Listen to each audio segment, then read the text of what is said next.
What's up sa inyo mga boss? So for today's video, lakad muna tayo. Bisilipin tayong isang unit. Ito lang sa malapit. So ito, hanap tayo ng tricycle dito sa pilahan. Okay, diretso na tayo papunta sa location ng motor. Outfit check. Hey, napakaangas. Pasamahan nyo ako, let's go.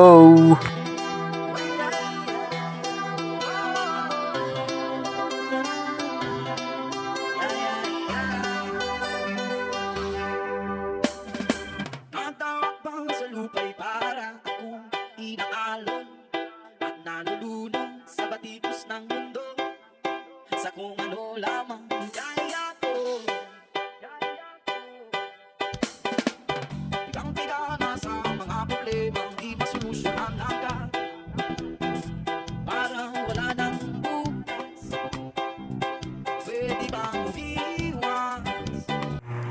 Okay, so nandito na tayo sa location ng motor. Pakita ko ng konting montage. So yan, makinis naman yung unit. Naka big disc, naka Earls na hose, naka Racing Boy na brake pads, naka gold bolts, naka MTRT head, naka JBT pipe, original na Yamaha side mirrors, naka CSRK Black 59, naka RB8 na mags, naka YSS na shock, naka Novo crankcase. Tapos kompleto daw pang gilid nito, upgraded na. Naka Keihin carb 28, naka plus 2.5 ang connecting rod, naka plus 2.5 ang sigunyal. Goods na goods pa ang unit. So yon mga boss, nakauwi na pala tayo. Hindi ko na tinawadan yung unit kasi tropa naman natin yung nagbebenta. Tapos goods naman yung unit. Okay ang papel, original. Tsaka naka-rehistro pa. Good running condition din. So sa mga gusto makipag-swap, pwede swap